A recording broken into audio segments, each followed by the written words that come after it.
ओम शिवोहम शिवोहम शिवोहम। ओम सच्चिदानंदरूपाय विश्वोत्पत्त्यादिहेतवे तापत्रय विनाशाय श्रीकृष्णाय वयं नमः।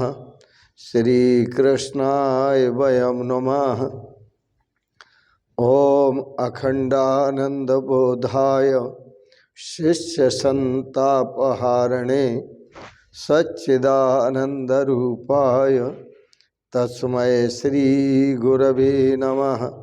तस्मै श्री गुरवे नमः। ओम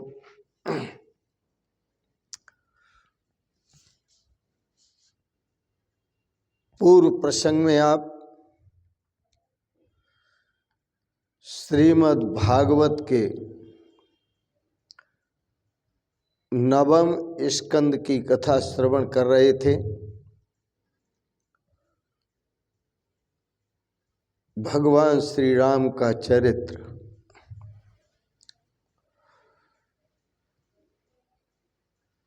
तो कल आपको बता रहे थे अयोध्या के पठन पाठन से घर में लड़ाई झगड़े नहीं होते, और लड़ाई झगड़े होते भी हों तो वह सब लड़ाई झगड़े मिट जाते हैं,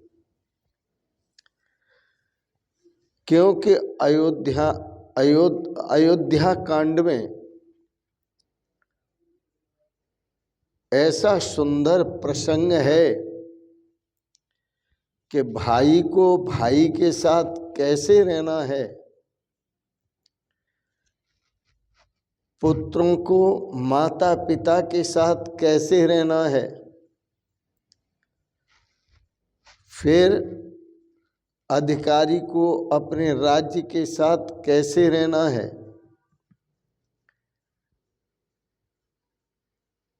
और कितना त्याग भाव जीवन में होना चाहिए। सदाचार, सद्विचार, सद्भावनाएं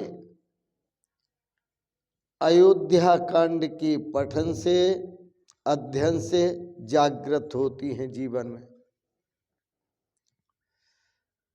अयोध्या के बाद आता है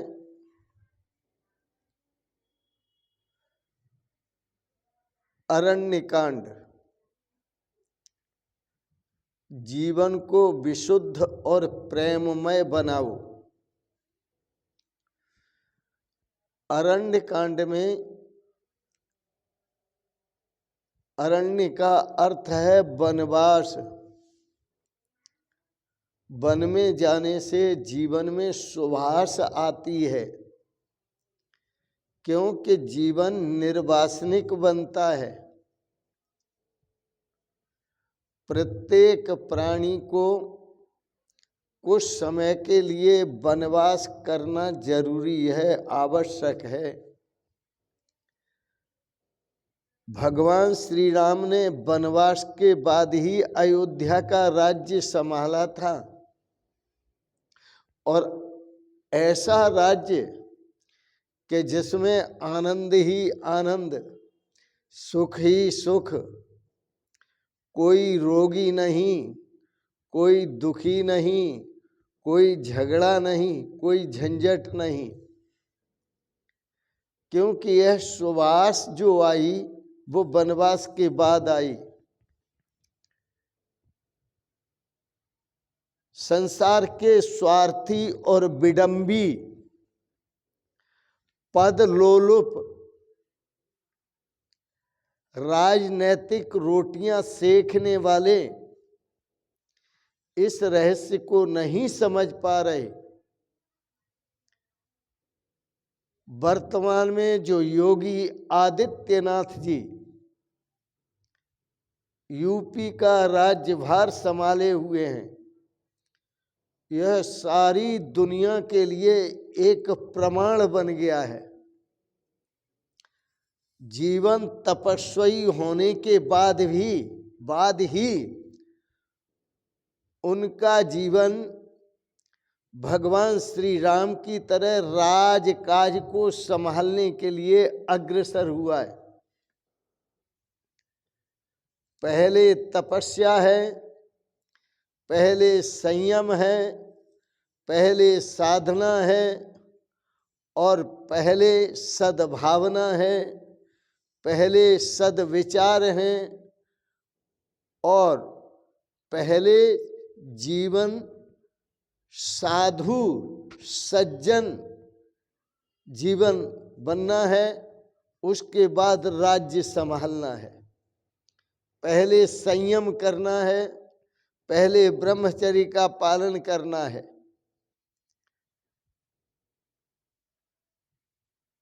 सभी महान व्यक्तियों ने, जितने भी दुनिया में महान व्यक्ति हुए हैं, उन सभी ने अरण्यवास किया है। महर्षि दयानंद जी ने अरण्यवास किया, स्वामी विवेकानंद जी ने अरण्यवास किया, स्वामी रामकृष्ण जी महाराज ने अरण्यवास किया, स्वामी राम तीर्थ ने अरण्यवास किया। और यहाँ जो अधिक प्रचार हो रहा है, जिसके लिए विदेशी भी पागल हो रहे हैं उस प्रचार में, ऐसे महान व्यक्तियों का अरण्यवास देखा गया है। महाप्रभु जी ने तो खुले पांव केवल 2 कपड़ों में पूरे भारत की यात्रा की। यह उनके जीवन की तपश्चर्या की और सारे संसार को संदेश दिया कि जितनी आवश्यकताएं कम होंगी उतनी ही जीवन में शांति का संचार होगा, उतना ही अधिक जीवन में सुख और शांति का संचार होगा। इन महापुरुषों ने हम सभी को तपश्चर्या के लिए प्रेरित किया। वनवास के बिना जीवन में सुवास नहीं आती, जीवन सत्वहीन रह जाता है।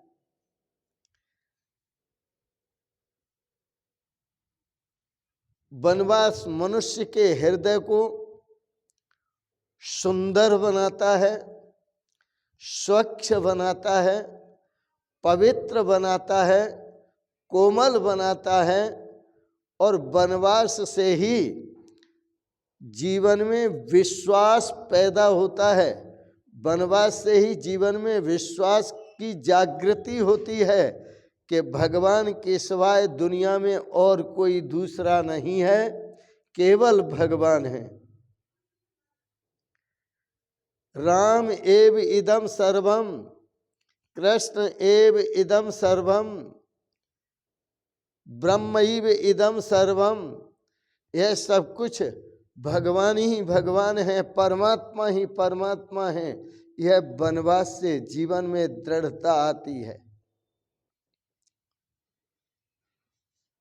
अरण्य कांड हमारे जीवन को वासना रहित बनाता है। भगवान श्री राम तो भगवान थे और भगवान होते हुए भी उन्होंने वनवास स्वीकार किया, क्योंकि वो जानते हैं बिना तप किए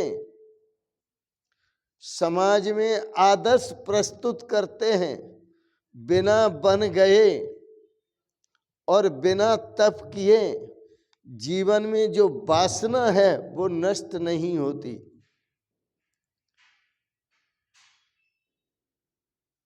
वासना नाश का जो कारण है वह उत्तम संयम है और संयम के साथ साथ तप है।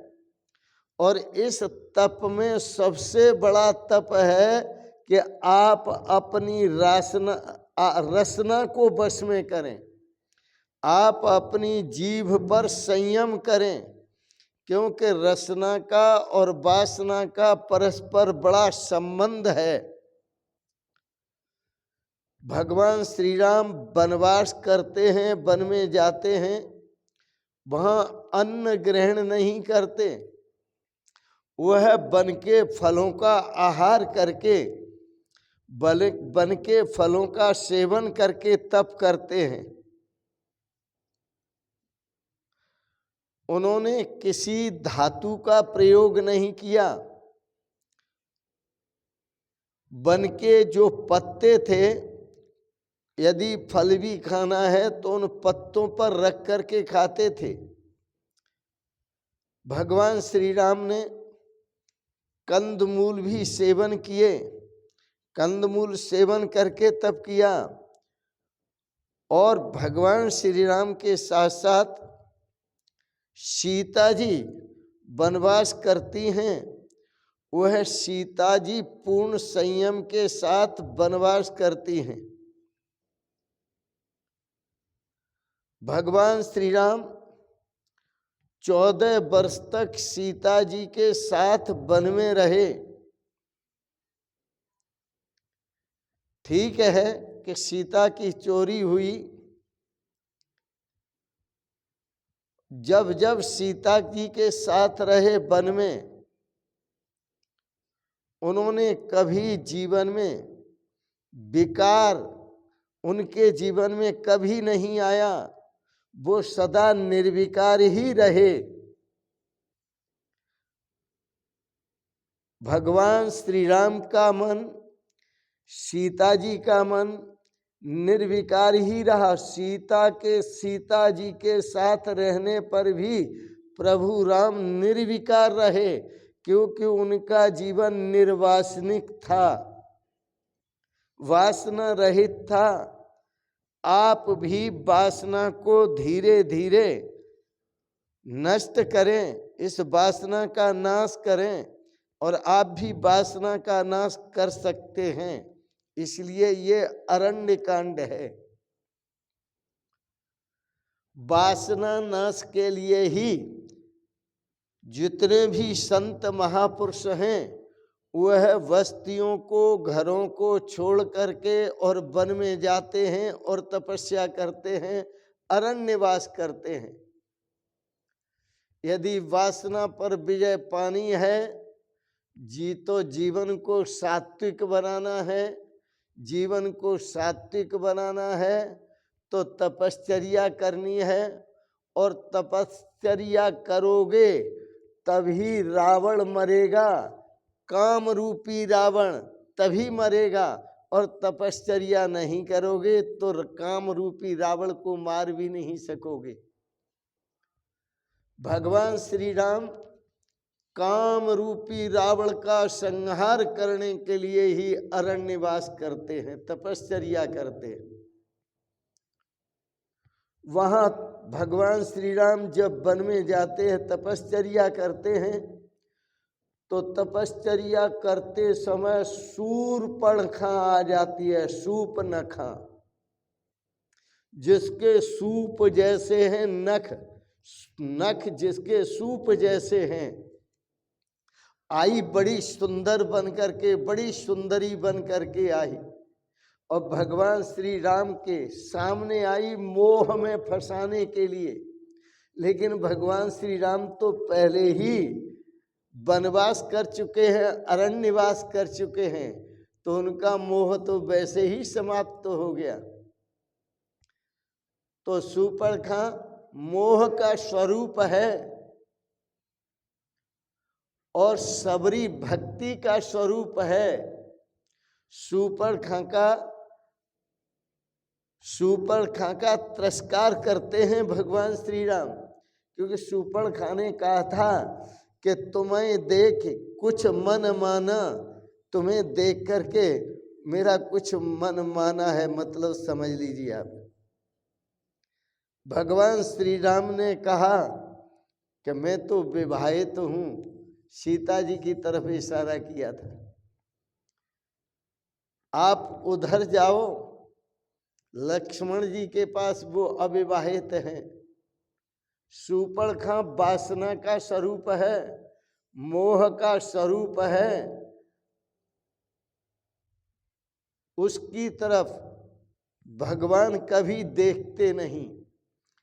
भगवान को न किसी से मोह है और न किसी पदार्थ में वासना है।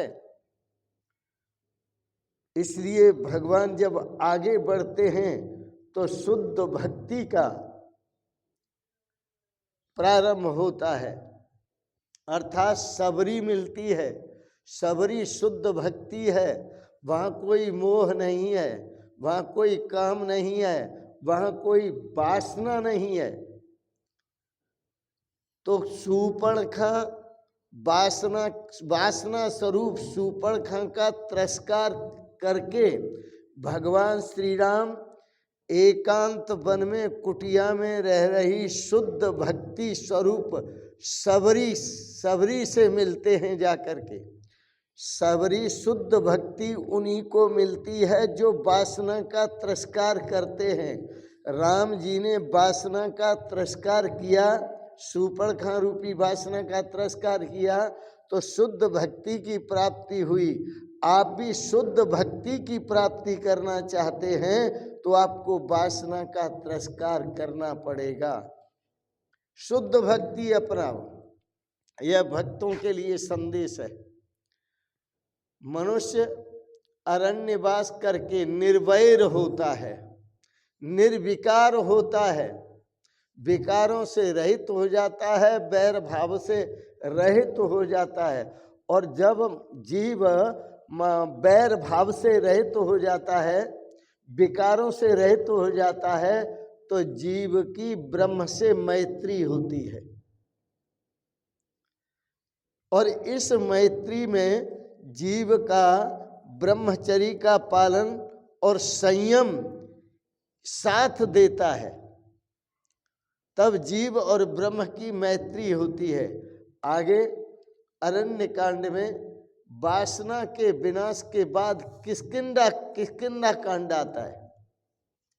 और किष्किंधा कांड में किष्किंधा पर्वत का नाम है।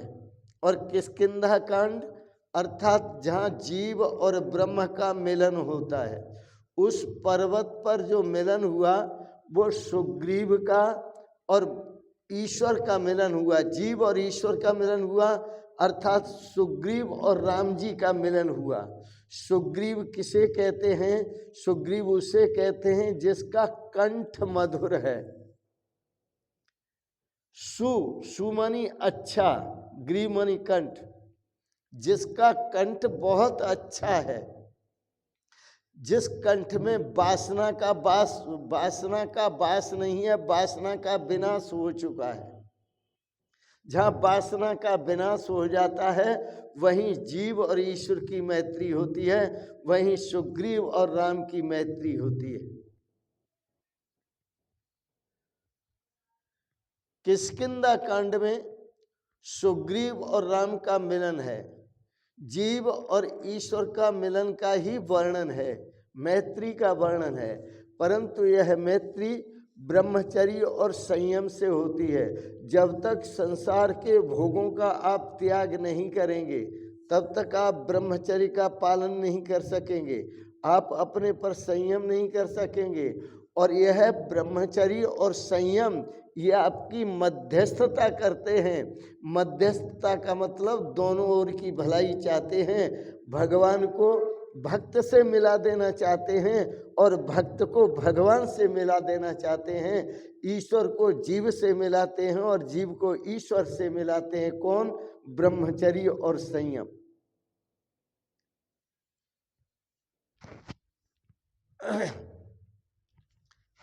वही व्यक्ति जीवन में शोभा पाता है और उसी का कंठ मधुर होता है, वही सुग्रीव बनता है जो पर्वतों में जाकर, वन में जाकर तपस्या करता है, ब्रह्मचर्य का पालन करता है और भगवान के नाम का जप करता है, तो वहाँ ईश्वर जीव का मिलन स्वतः हो जाता है। हनुमान जी ब्रह्मचर्य और संयम का प्रतीक हैं। राम जी का और सुग्रीव जी का जीव और ईश्वर का जो मिलन कराया है वो ब्रह्मचर्य और संयम ने कराया है, अर्थात हनुमान जी ने कराया था।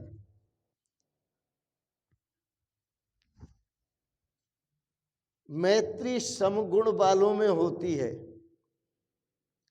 सुग्रीव का भी राज छिन चुका है, पत्नी भी छिन चुकी है, वह घरबार से बिल्कुल अलग कर दिया गया उसके भाई ने।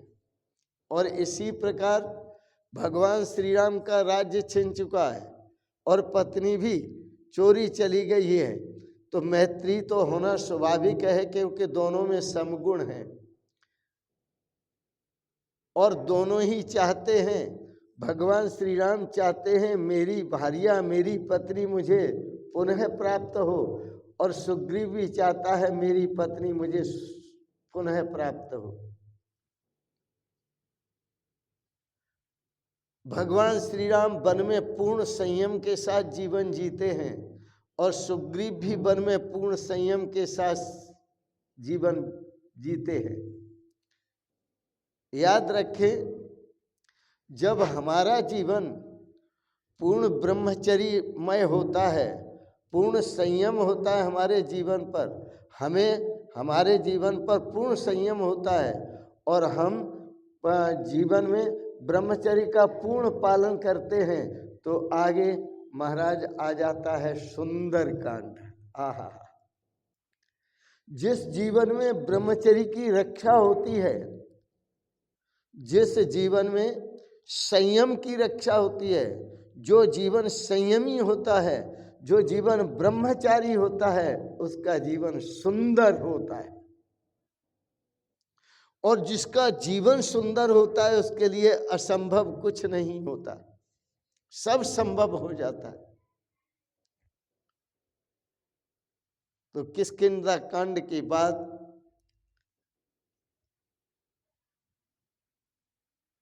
सुंदर कांड सचमुच ही सुंदर है,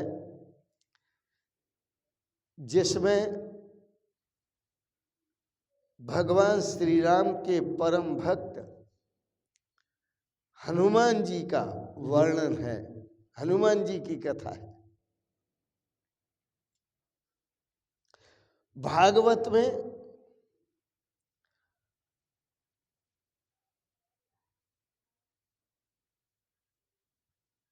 श्रीमद् भागवत में जो 10वां स्कंद का स्थान है, रामायण में वह सुंदर कांड का स्थान है। 10वां स्कंद श्रीमद् भागवत का हर तरह से बहुत रोचक है, बहुत मनोहर है। इसी तरह रामचरितमानस का सुंदर कांड बहुत रोचक है, बड़ा रोचक है।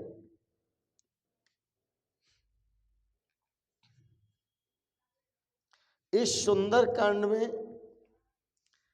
हनुमान जी को दिखाया गया है कि हनुमान जी को सीता जी के दर्शन हुए। कब हुए? जब वो समुद्र को पार करके लांघ करके गए।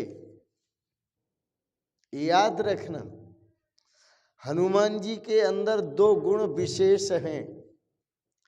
एक तो वह अखंड ब्रह्मचारी हैं और दूसरे पूर्ण संयमी हैं। तो ब्रह्मचारी और संयम दोनों ही उनके पास हैं। उनके अंदर इतनी अपार शक्ति है कि वो समुद्र को लांघ करके जाते हैं और कोई समुद्र को लांघ नहीं पाया। अखंड ब्रह्मचर्य में, अखंड संयम में ये शक्ति होती है कि वह संसार समुद्र को लांघ जाते हैं। लेकिन जो ब्रह्मचर्य का पालन नहीं करते, जो अपने जीवन पर पूर्ण संयम नहीं करते, वो इस संसार समुद्र को लांघ नहीं पाते। और जो संयम कर लेते हैं और ब्रह्मचर्य का पूर्ण पालन करते हैं, वो हनुमान जी की तरह संसार समुद्र को पार कर जाते हैं, सदा सदा के लिए मुक्त हो जाते हैं। और हनुमान जी जब संसार समुद्र को पार करते हैं तो बीच में विपदा आती है। सुना होगा एक राक्षसी आई हनुमान जी को गटकने के लिए, हड़पने के लिए, निगलने के लिए। उसका नाम था सुरसा। अब सुरसा वो राक्षसी थी, और सुरसा किसे कहते हैं? सुरसा। आहा, अच्छे अच्छे रसों को चाहने वाली, अच्छे अच्छे रसों का रस लेने वाली सुरसा। आपकी जो जिह्वा है, रसना है, यही सुरसा है। आप समुद्र पार करना चाहते हैं, संयम भी कर रहे हैं, ब्रह्मचर्य का पालन भी कर रहे हैं, और संसार सागर को पार करना चाहते हैं, तो बीच में सुरसा आती है, अर्थात अच्छे अच्छे रसों का भोग करने वाली ये रसना आपको बीच में रोक लेती है। क्योंकि जो रसना है, सुंदर सुंदर रसों का रसपान करना चाहती है, तो यह रसना के कारण ही वासना आ जाती है, और आप संसार समुद्र में डूब जाते हैं, संसार समुद्र को पार नहीं कर पाते। इसलिए इस रसना से भी बचना है, क्योंकि यही रसना सुरसा है। और जो रसना से बच जाते हैं, वह रसना को मारकर फिर समुद्र पार कर जाते हैं, और समुद्र पार कर जाते हैं तो बेशक राक्षसों का समूह लंका हो, लेकिन वहाँ भक्त विभीषण के भी दर्शन होते हैं, और पराभक्ति स्वरूपा सीता माता जी के भी दर्शन होते हैं, और हनुमान जी कृतार्थ हो जाते हैं। इसी तरह जो रसना और वासना को जीत लेते हैं जो भक्त, उनको भी भक्तों के, संतों के, जो भगवान का भगवत स्वरूप को जानकर जो भगवत स्वरूप हो गए हैं, ऐसे संतों के, ऐसे भक्तों के दर्शन होते हैं, और अब पराभक्ति की प्राप्ति होती है। सीता माता की प्राप्ति पराभक्ति की प्राप्ति होती है। लेकिन महाराज, इस सागर को पार करना पड़ेगा और सागर को पार करना है, समुद्र को पार करना है, तो रसना और वासना को, रसना और वासना का त्याग करना पड़ेगा। जीवन को यदि सुंदर बनाना है, तो उस जीवन को भक्तिमय बनाओ, आनंदमय बनाओ, रसमय बनाओ, और जीवन भक्तिमय तब बनेगा जब आप शोक और मोह से मुक्त हो जाएंगे।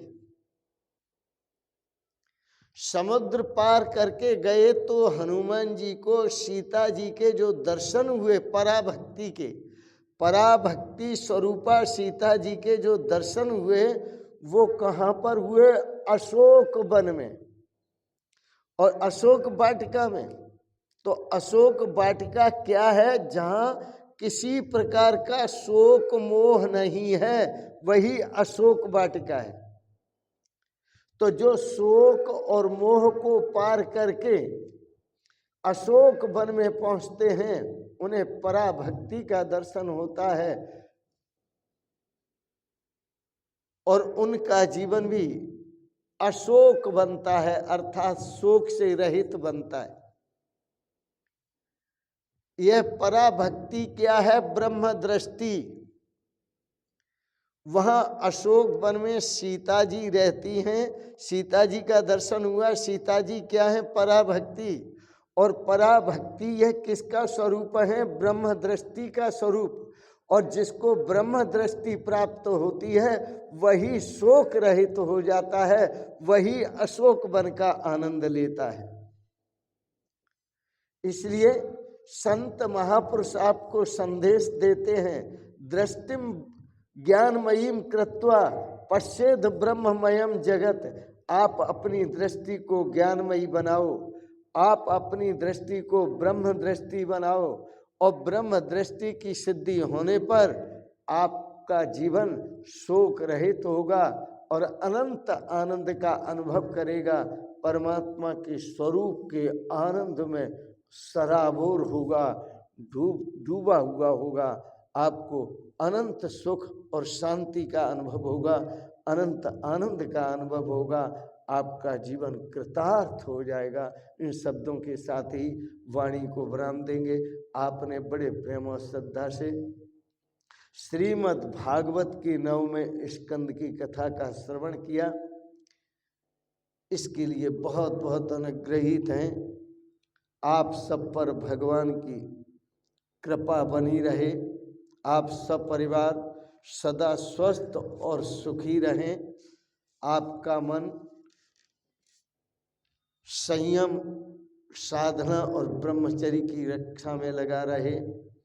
आप भी भव सागर को पार करके पराभक्ति स्वरूप ब्रह्म दृष्टि को प्राप्त कर अपने जीवन का श्रेय और सौभाग्य प्राप्त करें। इन शब्दों के साथ ही आप सबको बहुत बहुत शुभकामनाएं, बहुत बहुत आशीर्वाद और बहुत बहुत प्रणाम प्रणाम प्रणाम। शिवोहम शिवोहम शिवोहम।